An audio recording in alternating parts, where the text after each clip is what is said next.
Angela mwanza katika liwazo.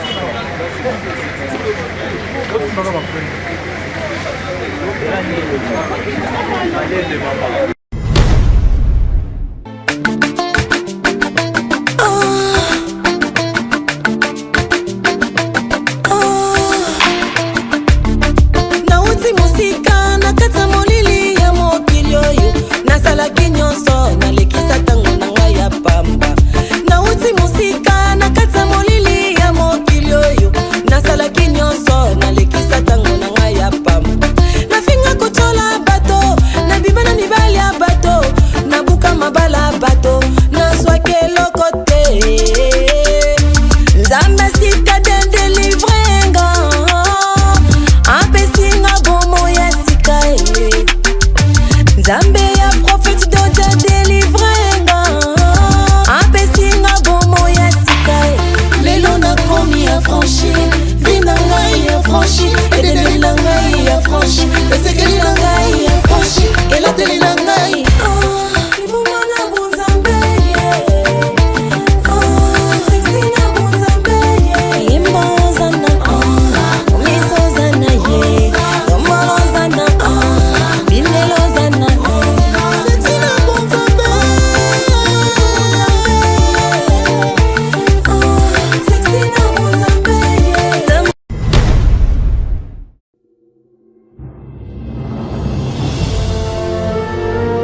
directeur en général de la maison événementielle, comme funèbre la couronne, monsieur Patou Sama. Et depuis, accompagné par la grande famille de maman Julienne, et aussi par la fanfare du cinquantenaire. Merci aussi la chaîne Patou Manzambe TV pour la retransmission des obsèques de maman Julienne. Merci pour la décoration de M. Patou Sama. Merci pour tout.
La mort nous laisse sans nous. Des fois, on ne comprend pas ce qui s'est passé, ce qui se passe. Oui, comme nous le savons tous, cette réalité de la mort, c'est un mystère dont c'est le Dieu qui est le maître des temps et des circonstances, le seul qui maîtrise parfaitement les secrets de la mort. Et aujourd'hui, il a décidé de répondre maman Julienne. Dans sa félicité éternelle, on ne peut que rendre grâce à notre Dieu. Mesdames et messieurs, nous tous sommes présents en cet espace pour honorer la mémoire de maman Julienne. Nous vous disons premièrement un grand merci. Merci parce que vous nous avez assisté depuis l'annonce du décès de maman Julienne. Merci parce que vous nous avez soutenus pendant cette période sombre que la famille traverse. Mesdames et messieurs, merci à vous. Deuxièmement, mesdames et messieurs, nous vous disons un grand merci. Malgré vos multiples occupations, vous vous êtes dit de bien vouloir venir nous assister en cette épreuve aussi douloureuse. Mesdames et messieurs, un grand merci encore une fois de plus. Et à présent, nous allons vous présenter les programmes qui vont nous conduire tout au long de cette cérémonie organisée pour honorer la mémoire de maman Julienne. Messieurs, nous allons ouvrir cette cérémonie par une prière d'ouverture. Et pour tous les enfants ainsi que la grande famille de maman Julienne à la fin de son exhortation. Nous inviterons le pasteur, après le pasteur Bandou Dédouné, nous allons vous lire en quelques lignes ce qu'a été la vie de notre très chère maman Julienne. Et après la lecture de la biographie, Monsieur Zachary, qui viendra nous dire un petit mot des circonstances que la famille a prévues. Et après cela, nous aurons une série de témoignages comme je l'avais dit au départ. Et après le témoignage, nous allons passer directement à une série de dépôts de gerbes de fleurs qui sera suivie du recueillement. Merci de la famille.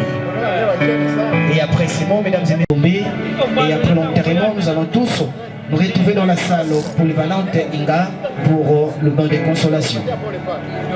Mesdames et messieurs, à tout seigneur, tout honneur, dis-donc, nous allons inviter le pasteur Bandou Dédouné pour une prière d'ouverture et aussi une courte exhortation pendant 15 minutes. Est-ce qu'on peut acclamer très fort pour notre Seigneur, s'il vous plaît? On acclame très très fort pour notre Seigneur, s'il vous plaît. Merci beaucoup.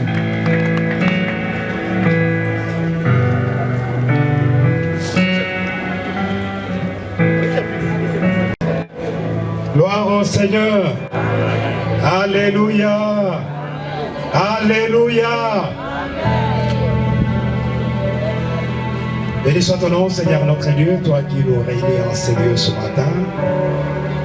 Tu as renouvelé ta bonté à notre faveur.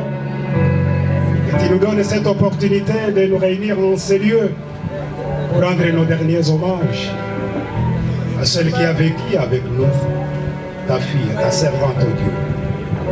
Moi, Julienne de Wabiwa. Nous sommes là, Seigneur,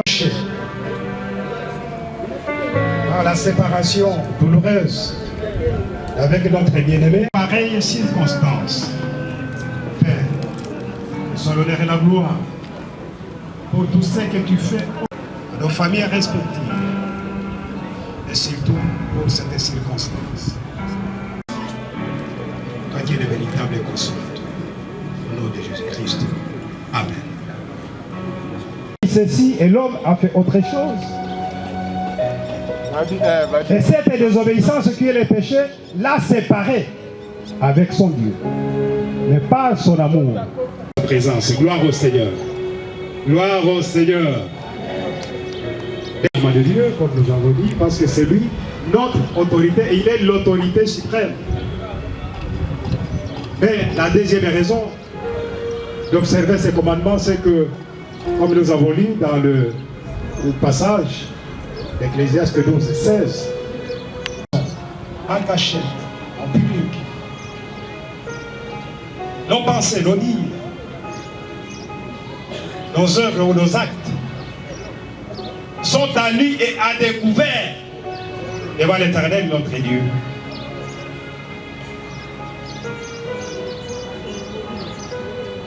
A toujours voulu que ses faiblesses n'apparaissent pas aux yeux des hommes. Ce n'est pas en vain qu'il y a le terme secret. Gardez ces secrets. Ne dis pas cela, sinon je serai éclaboussé, sinon je serai dénigré, sinon les gens n'auront plus du respect à mon égard s'ils apprennent ceci ou cela. Donc chacun voudrait que sa réputation, chacun aime bien être considéré comme saint, comme digne, comme propre. C'est possible en observant la parole de Dieu. Nous avons l'obligation d'obéir à Dieu parce que nous sommes les brebis de son pâturage. Gloire au Seigneur. Dieu vous a racheté, il m'a racheté. Si vous réalisez le sacrifice suprême, l'obéissance, dans l'humilité, dans ta crainte, ô Dieu, et ainsi être approuvé par les hommes et par toi, ô Dieu.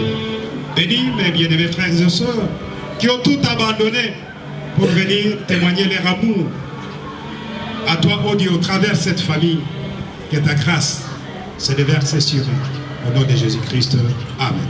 J'invite tous les serviteurs de Dieu, pasteurs, évangélistes, diacres, et diaconesses qui sont en ces lieux et se manifester parce que nous allons nous approcher de ce côté-là pour la famille est prise. Il est écrit dans Psaume 68, 5 à 7. Chantez à Dieu, célébrez son nom. Frayez le chemin à celui qui s'avance à travers les plaines. L'Éternel est son nom. Réjouissez-vous devant lui. 6. L'Éternel est le Père des orphelins. Il est le défenseur de veuves. C'est Dieu dans sa demeure sainte. Dieu donne une famille à ceux qui étaient abandonnés. Il délivre les captifs. Dans ces lieux et dans ces passages, nous voulons rappeler à cette famille que les parents peuvent nous quitter, comme maman nous a quittés, mais Dieu,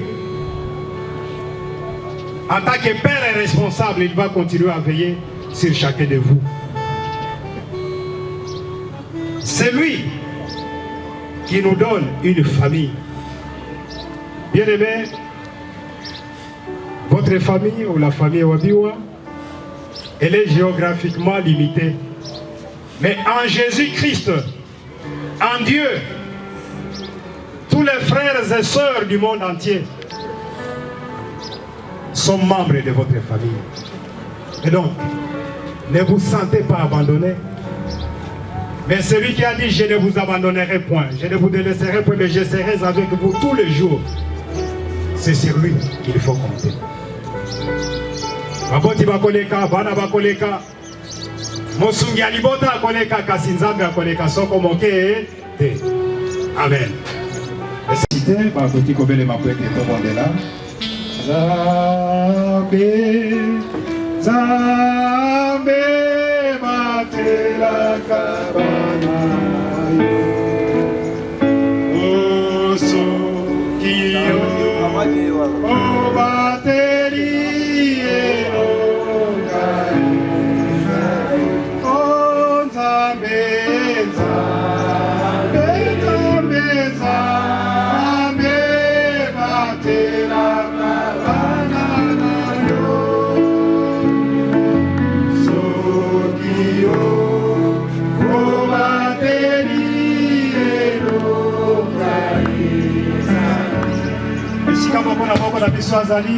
Zali koloba maloba malamu ya kofongola likolo pona papa pona bana pona bandeko pona libota mobimba pwete libota ebuka mbuma malamu ya misala oyo mama ayibaki na kosala bomoko bondeko bolingo ekoba kati na libota.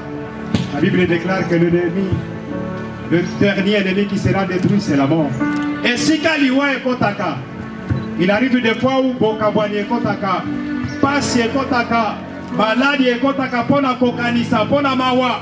Mais nous voulons que le repos de la servante de Dieu, Ezala, occasion de Kokabola, Tubota, il y a Passi, il y a Mignoko, mais que la famille reste unie, marchant dans la crainte.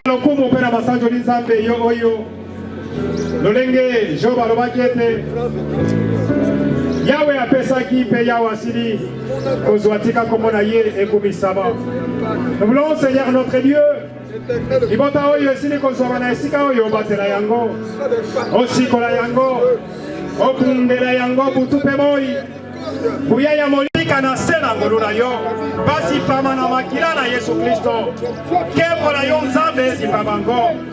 Faliki modèle grâce à Dieu Seigneur et à l'air partage que toute la famille puisse prospérer à tous égards. Bilaka oyo laka kibango kokisa yango pona esengo na bango pete babika laka na yo mokili mobimba etatola ete bazali na nzambe mokili mobimba etatola ete te oyo azanga ka eloko te. Je bénis ton nom Seigneur notre Dieu car je sais que tu vas continuer à consolider l'unité, l'amour. Komoko monde kobolingo kati na libota pe loko boko ya mabe ekoleka te batela bango baoyo bazali na kibanda ya mboka batela bango na koya pe na kozonga pe tolingete binunu nyonso oyo eleka malamu. Seigneur, préserve de toutes chutes qu'elle vive ta gloire, mais rien que ta gloire. Laisse que ta paix soit leur partage. Laisse que ton bonheur et ta grâce soient leur partage de maintenant et à jamais. Nous avons ainsi prié avec action de grâce au nom puissant et glorieux de Jésus-Christ, notre Seigneur et Sauveur. Amen. Vous pouvez rentrer. Maman Julienne était la fille de Kimbambano Zakaria Clément, décédé depuis 1964 lors de la rébellion de Moulélé. Elle était aussi la fille de maman Kamunzela Kinkomi Angelani, décédée à Kinshasa cette année le 11 mars à l'âge de 90 ans. Maman Julienne était deuxième d'une fratrie de 6 enfants, dont des garçons et 4 filles, bien que certaines de la famille nous ont précédés dans l'au-delà. Maman Julienne était de la nationalité congolaise, originaire de la province du Sud Kivu, dans le territoire de Chabunda, secteur de Wakabango 1, du regroupement d'Nkoussa, dans les clans de Itongwa au village Kiankombe. Maman Julienne était mariée à monsieur le militaire Mpokoko Alphonse en date de 1966 à Kiakombe, dans le territoire de Chabunda, à la collectivité de Kaloli. Maman nous a laissé 6 enfants, dont 3 garçons et 3 filles. Et dans les 6 enfants, ils ont donné à maman, ou les 6 enfants ont fait de notre très chère maman Julienne, grand-mère de l'église 8e Sepak à Kinshasa, dans la commune de Bandalongwa, sur l'avenue à Solongo. Et elle était aussi une commerçante très connue. Maman a fait ses études comme tout autre enfant de l'époque. Elle a fait ses études au catholique de Kiakombe. Mesdames et messieurs, à 12 heures, suite d'une courte maladie, à l'âge de 71 ans, que maman a tiré sa révérence.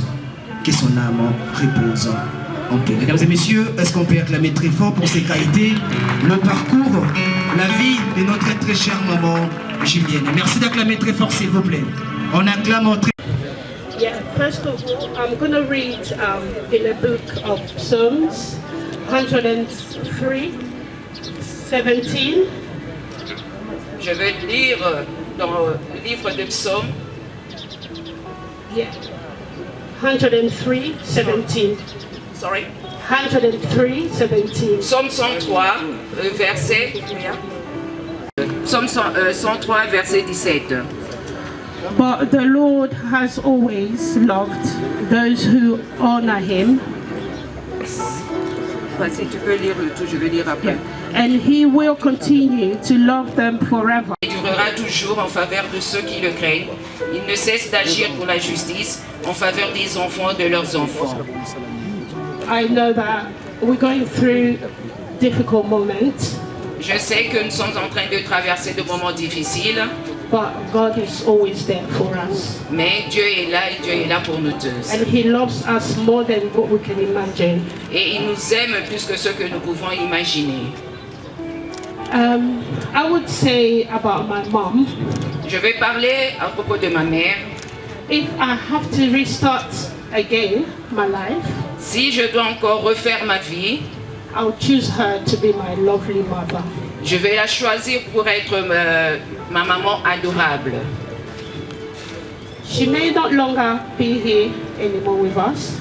Certes qu'elle n'est plus là avec nous. Mais the love that she gave me, l'amour qu'elle m'a donné, the lessons that she gave me, she taught me, toutes les leçons, tous les conseils qu'elle m'a prodigués, will stay forever with me. Restera à jamais avec moi. She will always be in my heart. Elle sera toujours dans ma vie, dans mon cœur. And I thank God for today. Je remercie Dieu pour la journée d'aujourd'hui. I thank God for her life. Je remercie Dieu pour sa vie. And for the grace that she gave her to me as a mother. De me l'avoir donné comme une maman, c'est une grâce. My best friend. Mon amie préférée, c'est celle que j'appelais à tout moment. Would spend hours on the phone. Ouais, on parlait pendant de longues heures au téléphone. But I just thank God because He does what He wants. Mais je remercie Dieu parce qu'il a fait ce qu'il avait prévu. I remember one thing that my mom told me when I was around 8 years old. Je me souviens d'une chose que ma mère m'avait dit quand j'avais 8 ans. She told me that when I would die, elle me disait que quand je vais mourir, you're gonna sing this song for me. Tu vas chanter. I'm gonna sing today. C'est la chanson que je vais performer. Matondo mingi kolongi, matondo mingi kolo, matondo mingi, matondo mingi kolo, matondo mingi, matondo mingi kolo, matondo mingi. Kotika ngate yawe o kotika ngaite, kotika ngate yawe kotika ngaite. Matondo mingi kolo, matondo mingi, matondo mingi kolo, matondo mingi. Moninga mi malamu, moninga mi malamu. Balingaka pona bojite, balingaka pona bisaleli. Yango na bengi yo moninga, na lisolo ya bolingo. Maloba ezalaka nguya, oyo esimbi motema e, suka sembe bo ebimisa. Kosala na moninga malamu, ezali boji na tango apasi. Moto ya kusunga kayo, soki pasi ekomi, na motema na latinga ye, ona yo na kosala nyoso, ekoki na moto kosala e, olamwisi motema na ngai ye. Yesu e, Yesu e, Yesu e. Malamu osilisa makambo etungisa ngai omoka tolesa na moma bolingo napesa yo masanjoli okitisa nkembo na yo nabikakati na yo nautina baputa deception mokili nazana nona se ya emangezana nukilo molimo etikolisanga na masanjoli nakokoka kufanta kioto osana fukama na sanjola. Yesu e, Yesu e, Yesu e, yo moninga malamu. Yesu e, yo moninga malamu. If I'm singing today, si aujourd'hui je chante, it's because she registered me to be a singer in the church when I was... Shalom, shalom. Je bénis Dieu na mkona lelo. Puisque Bible lobi na ngai na circonstance nyonso tokumisa Nzambe. Ezala esengo, ezala kolela, ezala pasi. Topesa Nzambe merci. Nakolela lokola mupagano te pona za mwana Nzambe. Nzambe napesi yo merci pona ndenge ozwi mama. Que ton nom soit loué, soit élevé, puisque oza malamu na nyonso. Nakolingana loba pona mama na ngai.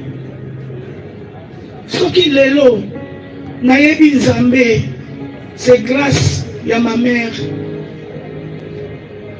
Mes bien-aimés, baparents bakotikela bamapango, baparents bakotikela nyonso, famille ekobotola. Méritage ya malamu o mama atikeli ngai ezali Yesu Masiya. Ata ndenge nini mutu takobotola ngai ye. Yango nakumisi Nzambe mpona liwane, puisque Bible lobi il est réservé aux hommes de mourir une seule fois. Après quoi vient le jugement, mes bien-aimés. Toza ko célébrer liwa mama me toza ko ye asa jouka kata ki motema le 8 livre na ye abomo ibakanga ki yango biso oyo totikali bana nzambe. Bible ont recommandé vaut mieux aller dans une maison de deuil que d'aller dans une maison de fête. Mais bien aimé, après cette vie, il y a encore une autre vie. Maman nanga belité, akende kolala lokola mutu nyonso, mais liwe si prendre ye. Naza kotuna mutuna nangai moko pe na biso nyonso. Soki liwe si prendre yo lelo, okokende wapi puisque après cette vie, il y a encore une autre vie, mais bien aimé. Yeah. Yango wana nalingi naembela nzambe na ngai nzembo mpona mémoire ya mama na ngai mpo naza na esengo ya ndenge alakisa ngai Yesu. Héritage na ngai yango wana natikali na yango. Nasepeli kosalela yo mobikisi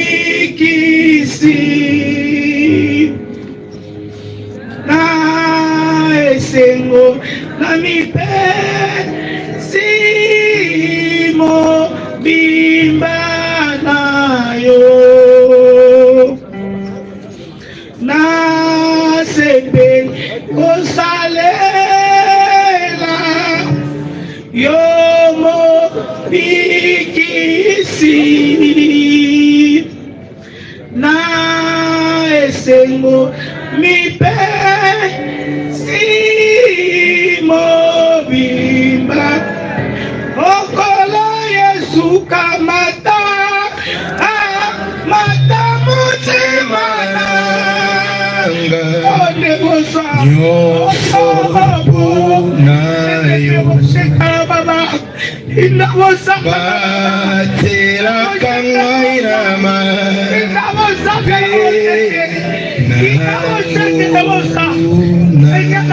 merci akobanga lisusu tere baba nikakatano.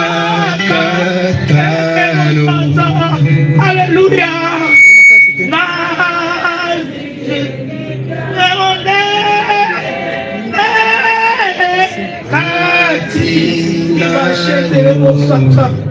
Alléluia. Il va s'en la Jésus. Thank you, Jesus.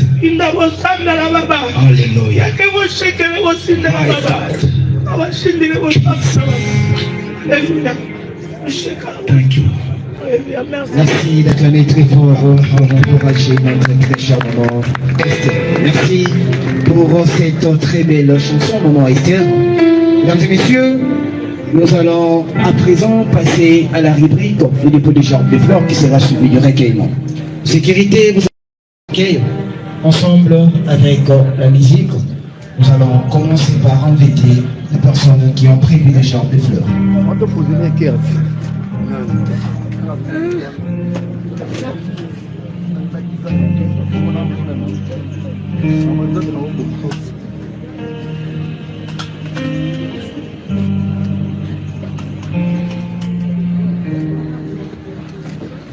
Voilà, nous allons, avant de prendre les dépôts de gerbes de fleurs, nous allons inviter l'une des enfants de maman Julienne aussi, maman Angèle, d'avancer rapidement pour un petit témoignage de 2 minutes.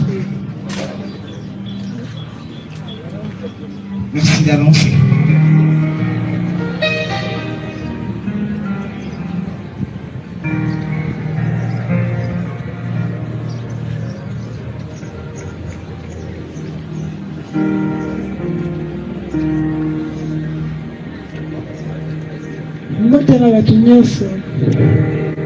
Merci ma présence na bino pe na soutien na bino nyonso.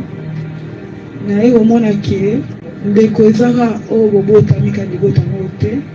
Mingi bozala na yebi bino te, mingi pe na yebi me komona nde bolandi bino, bolandi biso, kolelisa biso pe ko soutenir biso na matanga mama biso, esali biso plaisir pe elongoli biso pe mawa mosusu tozalaki nango po tomoni bato ebele. Merci na présence ya moko na moko. Naye kokumisa nzambe mpona liwa mama na ngai, nzambe kaka moto ayebi yango. Donc toza na eloko aloba mingi te, mais topesi kaka nzambe merci. nzambe alobaki na lamentation ke nyonso ekosalema ye ayebi yango ata kutu o mutu boye mais soki apermettre seke ye ayebi yango kimia na ngai ere moko ezobandaka wana mpona ebike nzambe moto akordaki likambo esalami nakumisi nzambe nga aza moko ya bana na ye esalinga mpasi mama nanga akufi pruske me nazose souvenir na eloko moko oyo abanda koloba nga chaque fois mpo mama biso ande olingabaka nzambe mingi ande olobanga kaka angele kendaka kaka église mpo bana nde misusu wana azalaka na bango mwa close bazalaka trop église nga azalaka na ngaka nde nazalaka abi te nga na rekomandaka yo nyonso okoki kosala mekendaka église kokende église wana eza cours ya makambo ya nzambe jour mosusu okotika kendaka kaka église ata obimaki na ozongi kendaka église et en plus eloko nga nasalaka na londre yango wana bandinga na nga tu bayebi bana londre tu bayebi kenga vi na nga ata nabimaki nazongi ntongo avant na continue pongi na nga so eza dimanche nakendaka église nasalelaka mama na nga apesanga et puis napesi yesu merci tosololaki ne ya soki ezalaki une semaine avant akufa après vendredi atinda yenga voice alobaki na nga nalingi koyoka yo lisusu makambo ya koswanaka te ata moto aswanisi yo namonaka to ozorépondre ye na media eza eloko moko oyo ka nde tozalaka ye moko mpe toza bato ya moko mpe tozalaka ya moko na bamedia omona mpe moto aswanisi oyo répondre eloko nakangaki conseil ya suka mpe oyo natikali nango abitalaka na miso ekosala eloko te tika koswanaka mpo nyonso eyelaka nga etikalaki ata ba 4 jours avant kofa nyonso bayelaka nga kolakisa nga tika yango eza eloko oyo natikali nango na baconseil mama na ngai mama na ngai apema na kimia me nasengi kaka bandeko nyonso oyo totikali bolingo nde etikala na biso nga deja nazala moto akimia libota na nga munda eyebi nga nalobaka te nga ata problème yango ezomata na banda ya mingi kambe nasengi biso bato oyo totikali nalobi na bino na miso ya bato baleki na nga bandeko na nga bakousin na nga famille na nga kaka nyonso nasengi na bino nyonso tozala na bolingo so problème eza tosololaka mpo moto abandaki korésoudre baproblème oyo azalaka soldat alekaki na papa na biso ezaki mama donc tolongola koswana tolongola kanda tolongola oyo nyonso ya mabe motu na moto ayebi mabe na ye ndenge azana tolongola yango batei biso liwa ezali apres liwa oke wapi tout est vanité nangi natalisaka bandeko na nga nyonso oyo nyonso tokoki kowela lelo na se eza vanité tokokufa tokotika mama atiki biloko ebele mpe oyo nasalelaki oyo nakoki oloba te mokili moto oyebi atiki nango azongiseli nango susu donc nga mokofuna continue nango mpo na kolakisaki tout est vanité tolengela mingi l'amour du prochain tolingana toyeba mpe nzambe malembe kaka towela nde bokonzi ya lolake biloko nyonso etikali bakerele babiloko ya mokili eloko kwa nasengi na libota na nga wana nasengi mpe na bato mosusu mpe oyo bazali asoki oza concerné na conseil oyo napesi l'amour du prochain eleki nyonso toyekola mpe koluka nde nzela na biso mpona l'avenir du demain esala biso bien. Merci beaucoup mpona bato nyonso. Merci d'acclamer très fort, merci pour les conseils, merci beaucoup ma sœur. Mesdames et messieurs, nous allons à présent passer au dépôt des gerbes de fleurs. Sécurité.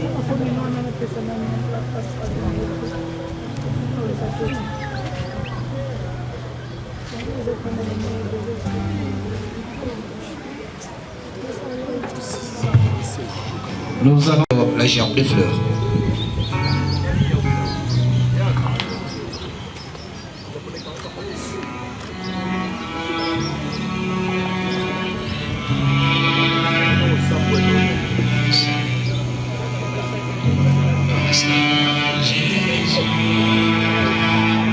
Le colonel Mukanga est accompagné de sa famille.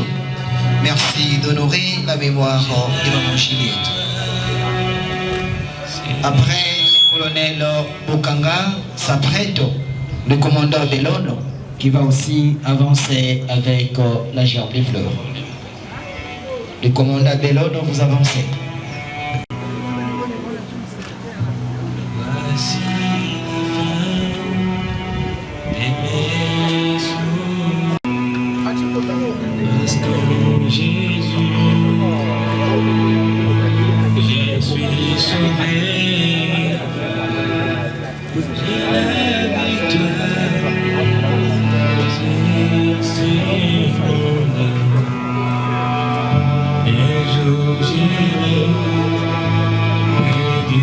Nous allons à présent inviter l'église 8e CEPAC d'avancer avec la gerbe de fleurs.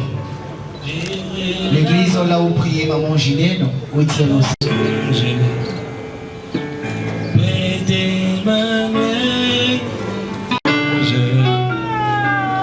dire à Jésus un grand merci.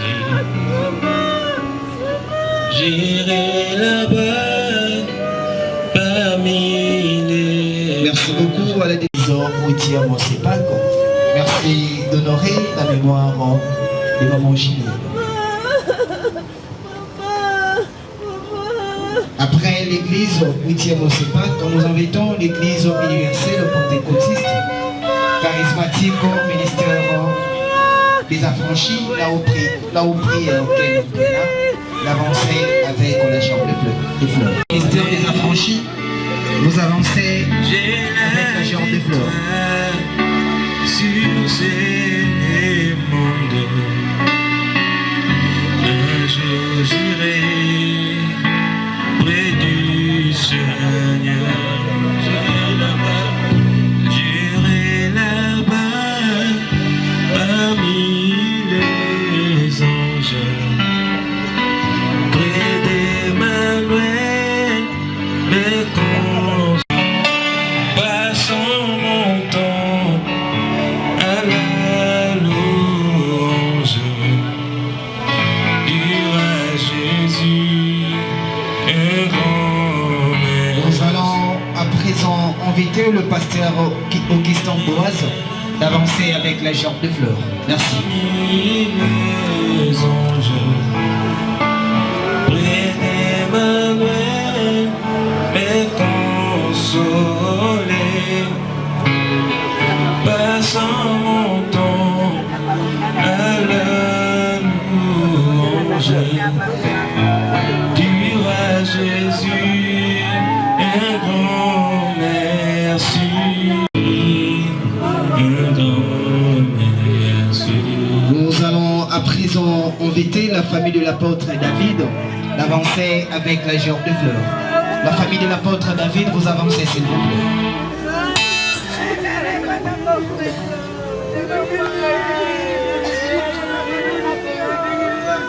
Julienne, et aussi un grand merci à la maison événementielle Pompe Funèbre la Couronne. Merci beaucoup à monsieur Patou Samba, merci pour l'organisation et la décoration. Merci.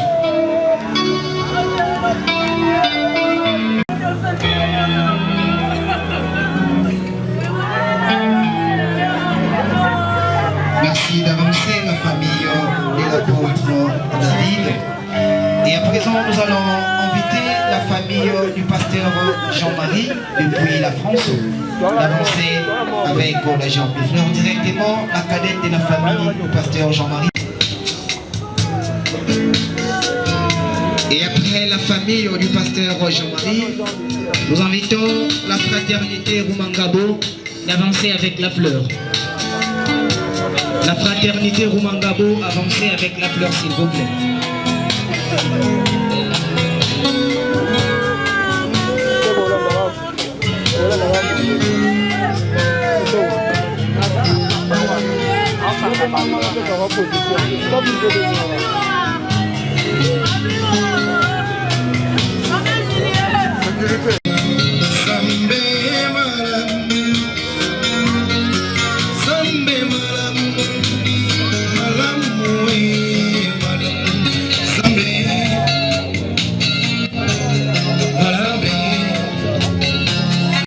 Vous avancez avec la fleur.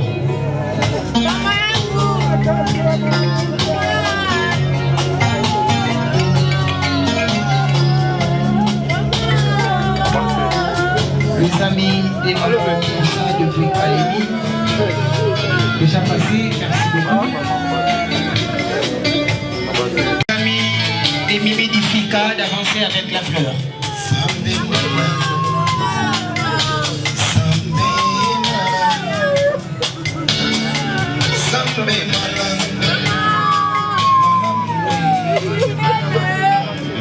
Nos amis des Mimi d'Ifika, merci d'avancer avec la fleur.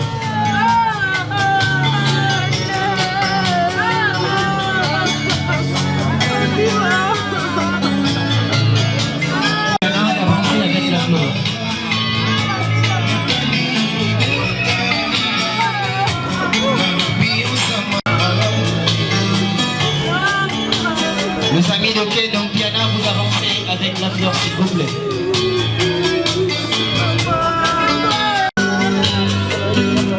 Les amis de Ken Piana, Filbo, merci d'avancer.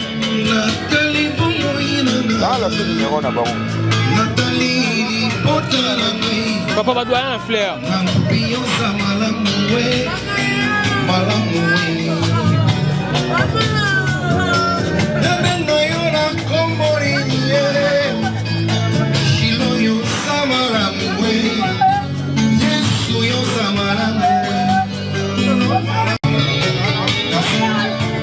Nous allons à présent inviter la famille Kazuza d'avancer avec la gerbe de fleurs.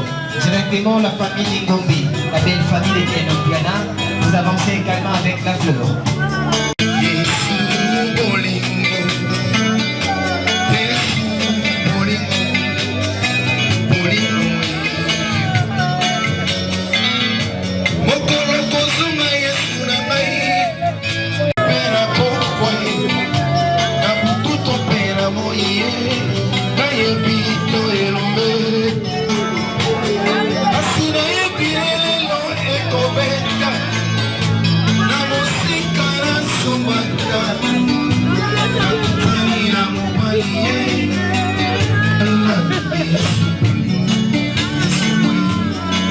Ils ont invité la famille de Madame Patience, déjà passé, merci, Patience Lingombe, c'est la famille, la belle famille de Ken Piana.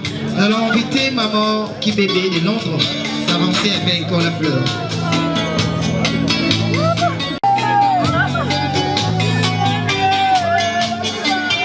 Maman Kibébé de Londres, vous avancez avec la fleur directement, la famille Petit, avancez.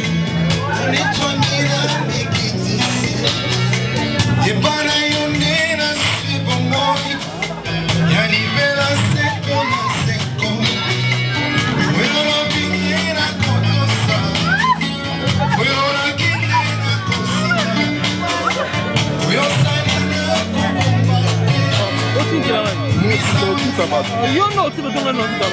So sala musala ndenge na ba gere wo italinga te. Makamna yo. Nous allons à présent inviter Madame Sido d'avancer avec la fleur. Madame Sido, merci d'avancer. La famille avance aussi avec la fleur.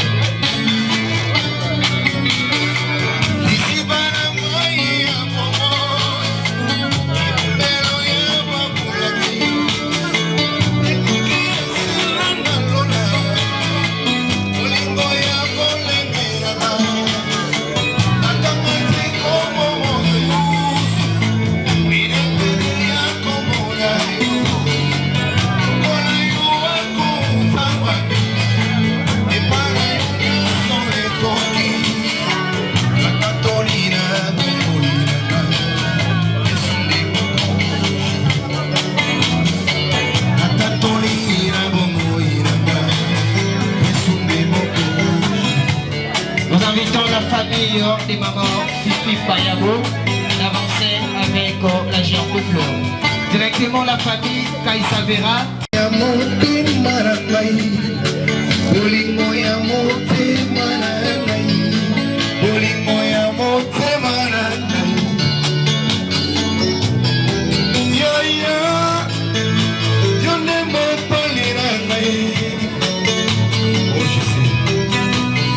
Nous allons rapidement laisser 3 minutes aux amis et connaissances. Si vous avez une gerbe de fleurs ou pas, priez d'avancer pour le sens. Vous n'avez que 3 minutes de recueillement. Avancez rapidement. Ceux qui gerbe de fleurs, vous attendez au lieu de se recueillir au devant de vous et à maman chilène. Priez d'avancer rapidement pendant 3 minutes. Les amis et connaissances, on avance.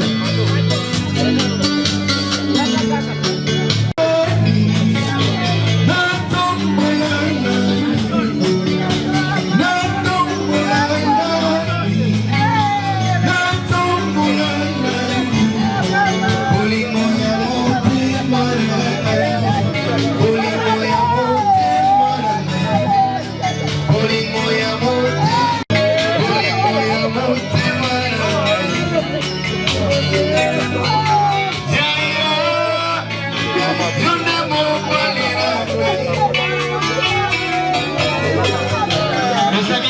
ensemble, il vous reste 2 minutes. Veuillez en avancer rapidement, s'il vous plaît. Avancez.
Merci d'avancer avec la gerbe de fleurs. Sécurité, on avance, merci. Et après les petits enfants s'apprêtent les Lokombe du Maniema. Vous allez avancer toujours après. Merci.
S'il vous plaît, sécurité, vous attendez la dernière personne. Attendez la dernière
Ok, je crois que tous ici, Makamonyoso, Tolobi, Zambe, Apambola yo, Otiki Musala na yo, Otiki Occupation na yo, Opusana ki awanzambe amona yo.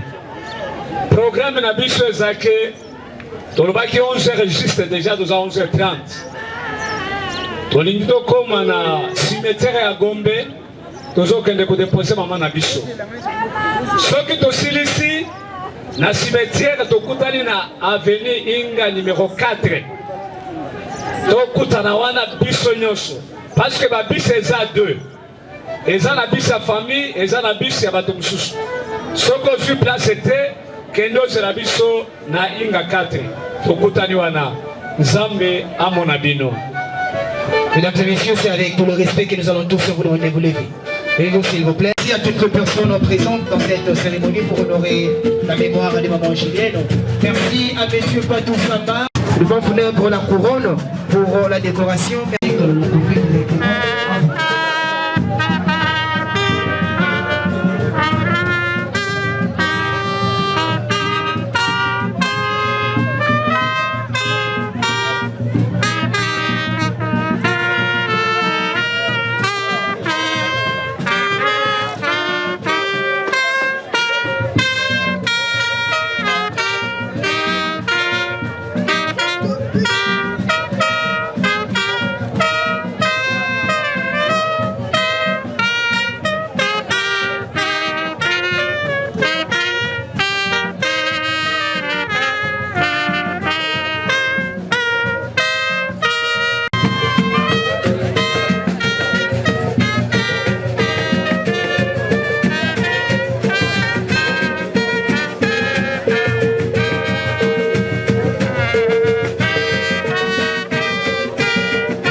Miso tozwaka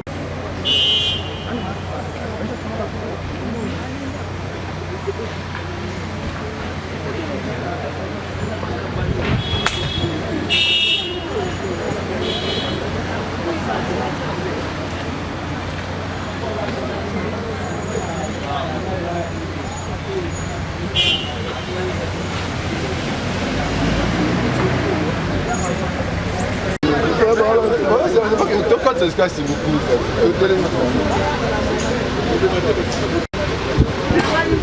Malgré moi, dans certains, je les avais.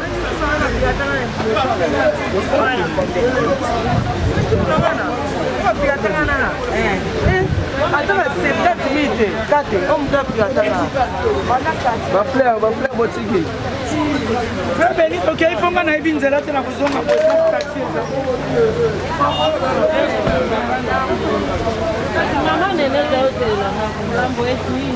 Azelo na sai. Na nini? Baki na komi. Julia. Eza ibele kwa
Voilà una banana mise tutambula.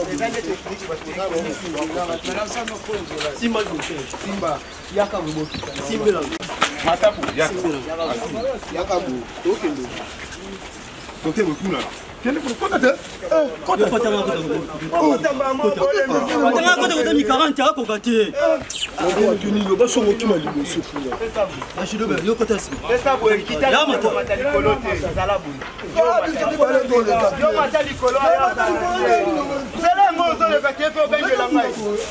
Ngo mama na misi o ngo bengela ngai na punzela. Na tikela. Ala punzela le bolo ba ngola. Ata ko ba ngola sa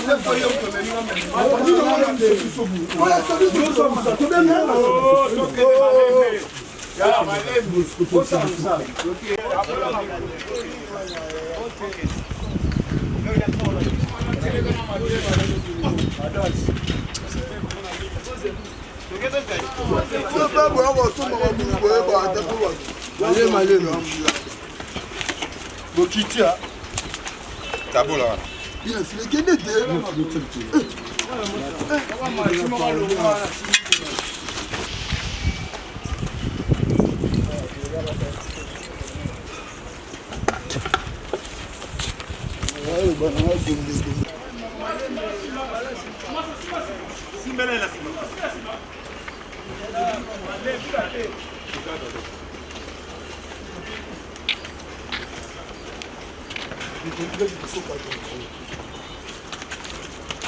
Malembe. Yenga makilo nde yaka afo.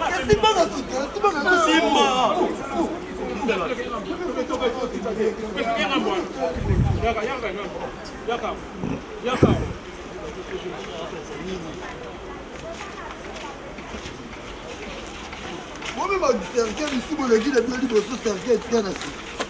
Oh.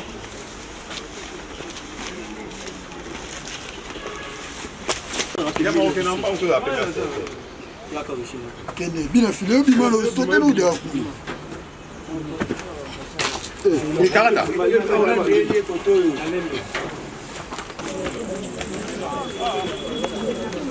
Yamba mama.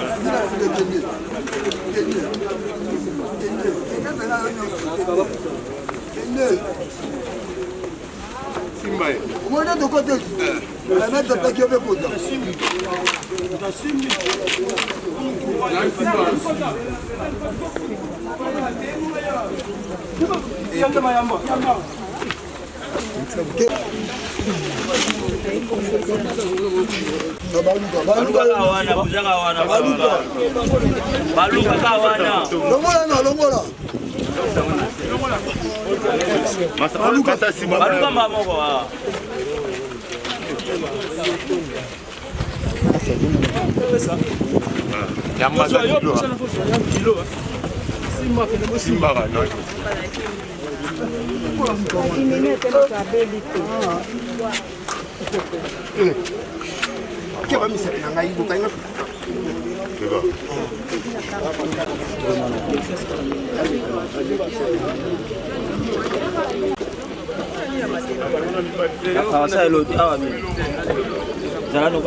Yesu yo malamu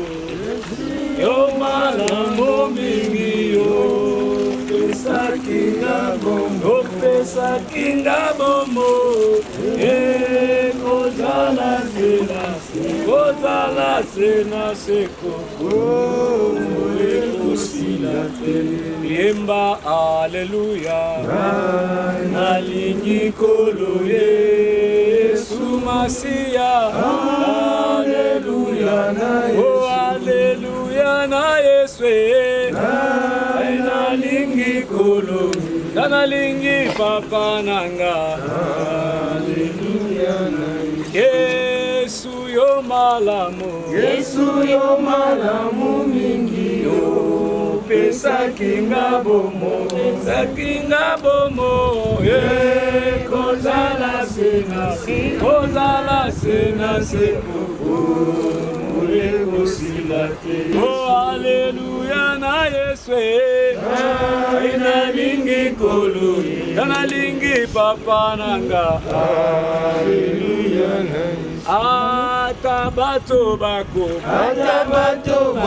boya kolinga satana yo lingi bato nyonso koboya mokote yemba aleluya nalingi kolo Yesu Masia aleluya na Yesu Haleluya na Yesu aina lingi kolo na lingi papa nanga haleluya na Yesu komisi nzambe tolobi na nzambe merci bona tango kitoko to moma favor toyeko tika mama na biso na place na ye azalaki na adresse ya ndako azalaki na adresse ya ville ya commune ya ri n'importe mais lelo akomi na suka parce que bible elobi utaki na mabele tokozonga wapi na mabele soki totali bien na se na moi toza na 3 camarades toki koza na camarade aza magistrat toki koza docteur toki koza na camarade oyo elobaka wana aza pire nga mais camarade moko oyo atikaka biso c'est Jésus Christ baoyo nyonso mibale bakoki koabandone biso un camarade ake kotala magistrat camarade na ye ere akomi na porte na ye ayoki magistrat azobeta marteau likolo ya mesa akimi abi camarade na nga eloko nini ayosala liso abandi kobengana nga mais camarade oyo olobaka pire wana ake kotrahi yo mais eza na motu moko akoki kotrahi yo te eza kaka Yesu bana nga amen Jésus Christ ata mokolo moko okoki kotrahi yo te mokili ekoki kotrahi yo ba camarade famille n'importe motu nyonso okoki kotrahi yo mais oyo akoki kotrahi yo te eza kaka Yesu yango mona alobaki toutaki na mabele ozonga na mabele yango namonaka inutile kozalaka kosalaka fier kitoko nga naza boye mabele nde eza kitoko yo oza kitoko te olobi amen mabele eza kitoko parce que aza mokonzi tozonyata ye mais lelo ye wana ayambi lisusu mama na biso lokola utaki na mabele azongi na mabele yango tozobondela ke nzambe oyo ayambaka milimo bato ayamba molimo na ekendelaki aloba bien akendelaki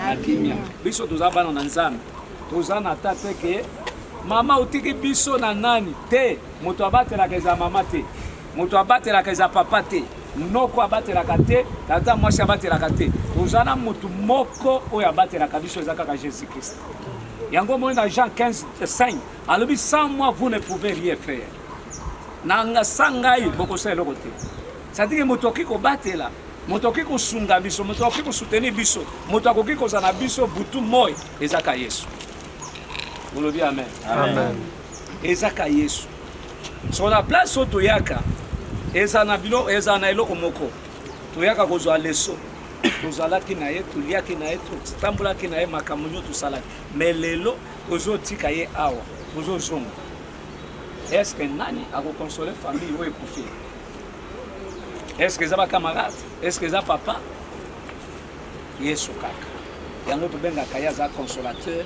ya kati mpe na libanda olobi amen siko tozobondela oyebisa nzambe totiki nzoto me kasi molimo mokolo molimo asa nini ayamba molimo na ye abatela nzambe atika kobatela bango toboyi koyoka o te toyokaki o na mlali namoni mama ayeli nga alinga asali boye te moto soki akufi to epesa nini esili nzambe oyo toza na ye aza nzambe ya bakufi te aza nzambe ya bato baza na bo tosambeli biso nyonso totiki na maboko na tobondeli nzambe papa na biso na likolo totiki mama na biso na on a yebi ete Bible elobi nous sommes les étrangers sur la terre toza bapaya baleki nzela na ye yo nzambe obatela molimo yango totiki na maboko na kombo na Yesu amen.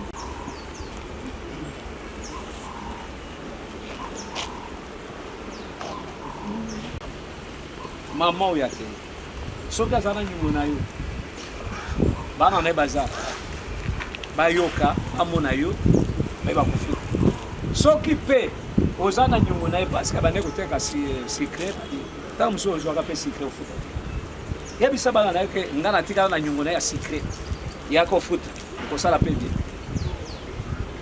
amen nani oyo aza na nyongo oyo mama alobi o te mama ake na nyongo na nga po toboye kolobela na nsima ndako eza na kati ya famille na ye oyo ayebi ke ye nake na nyongo na ye aye na problème na eboye na boye bana oyo toboti na bango bazali awa boti na mwasi oyo bango oyo bazali awa oyo ayebi ke ye nyongo na ye ye azalaki na yango afutaki yango te to eloko nini ye azwaka yango afutaki yango te aloba yango libela bana bazali awa ye teke nsima akunda moto bana bakenda liloba aloba nsima awa ngai na boyi ngai nde natikali na ndako wana aboyi discussion moko to nani to nini eya nsima ya liwa Juliette.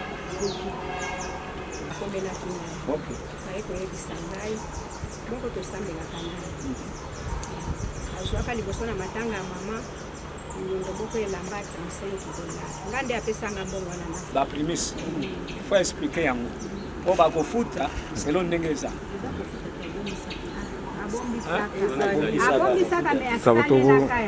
John akoyebisa biso na ndako tokontrole na ndako kuna John akoloba biso na ndako voilà John akoyebisa biso ok moto wana $15 ba devoir 15 $20 il faut bapesa $20 bon lokola yo oyebi ye soki tokomi na ndako osola na bango bapesi mbongo futa ye mpo ndenge mobali ya mowe alobi alingi makele na nsima te o mwasi na nga akufaki me bana na ye bazalaki wana me atika kutu na nyongo na nga soki aza na nyongo ya infra loba soki aza na nyongo ya 100 francs loba yango parce que moto akende bokeba kuna nani mokonzi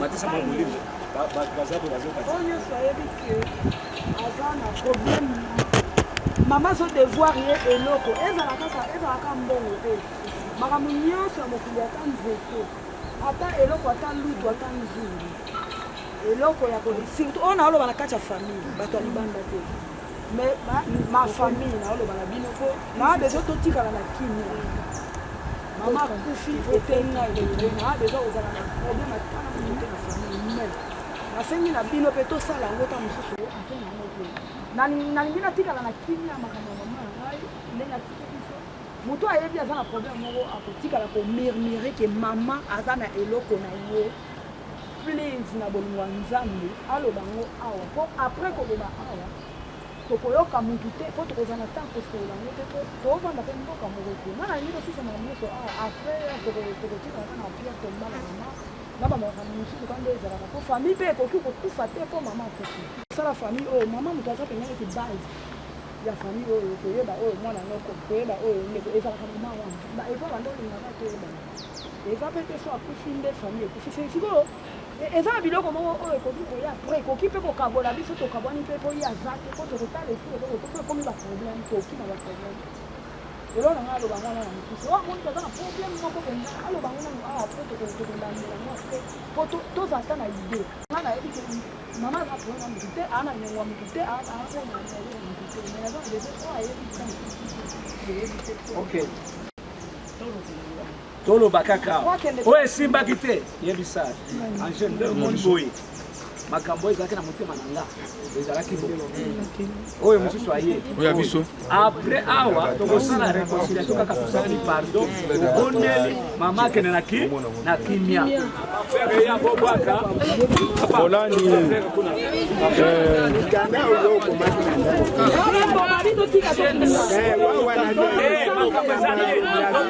pardon papa nani wana mbembeleza na vitu gani ya kumsambishana kutukila pesa ya bwaka ye mokolo mwasi bwaka ok voilà bana babwaka tuke babwaka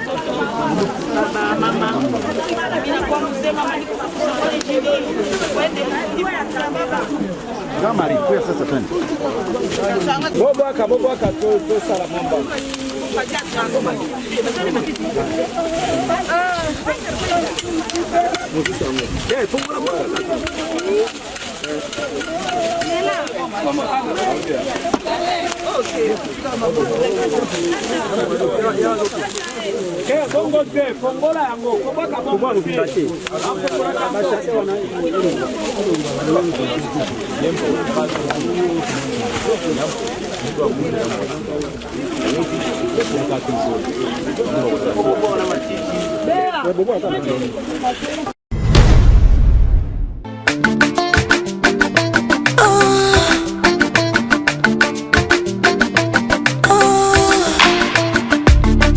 nauti mosika na kati ya molili ya mokili oyo nasalaki nyonso nalekisa ntango na ngai ya pamba nauti mosika na kati ya molili ya mokili oyo nasalaki nyonso nalekisa ntango na ngai ya pamba nafinga kocola bato nabima na mibali ya bato nabuka mabala ya bato nazwaki eloko te nzambe sika de delivrenga apesinga bomo ya sika nzambe